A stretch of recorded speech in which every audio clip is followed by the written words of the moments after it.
I have no idea why Mr. Trump so kind of Mr. Putin, because their views on politics, on particular issues, they 100% different. From migration to the economy, they 100% different politicians, but they like each other, and it's strange. But well, I would say that international relationships between Kremlin and foreign countries, they wasn't the hot issue inside of Russia. So, well, someone is good for Putin, someone is bad, it doesn't care for me.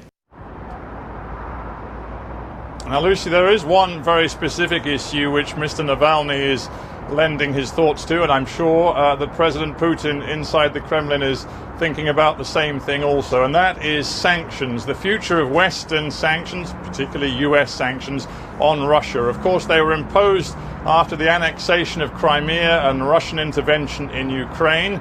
The question is, will Mr. Trump in any way modify or even cancel America's sanctions on Mr. Putin and Russia? Well, Alexey Navalny was very ambiguous and ambivalent in his answer to me. Let's listen to what he said when I said to him, do you want to see those sanctions continue or be lifted?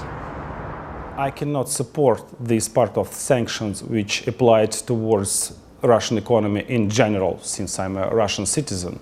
But I will be definitely very, very unhappy if Mr. Trump will ease and cancel this part of the sanction which apply to the particular personalities, like friends of Vladimir Putin, or Putin's oligarchs, or corrupt officials who is in his closest circle. Because actually this part of sanction is very nice for the Russian people, and it's supported.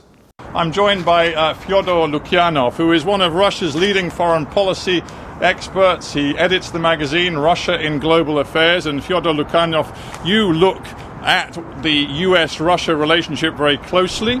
To what extent do you believe that Donald Trump is going to fundamentally shift and change the US-Russia relationship? You know, I belong to those here who were skeptical from the beginning, because we have a lot of enthusiasts who really believe that Trump will open a new era in relationship. I think that Trump, in fact, if we disregard a lot of very strange statements made by many people around him and about him, he is actually an American nationalist with a very strong belief in using force.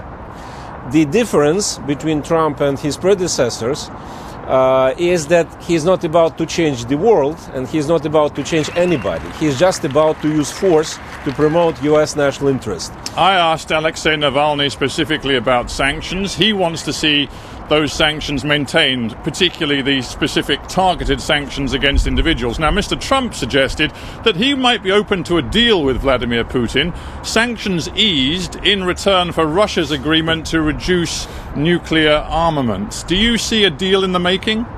No, I don't. I'm afraid that this statement was very unfortunate, because it demonstrates that, first of all, Mr. Trump does not understand well what international affairs means, first. Second, he has no clue about what to do with Russia, because he has no idea. He has maybe a real desire to improve relationship, but to put in this way, to expect Russia to cut nuclear arsenals in return for lifted sanctions, that's naive. There's been some excitable talk in this city about a very rapid summit meeting between Putin and Trump. They're talking about meeting in Iceland, in Reykjavik, invoking the spirit of Reagan and Gorbachev. Realistic or not? What do you see happening in the first weeks and months?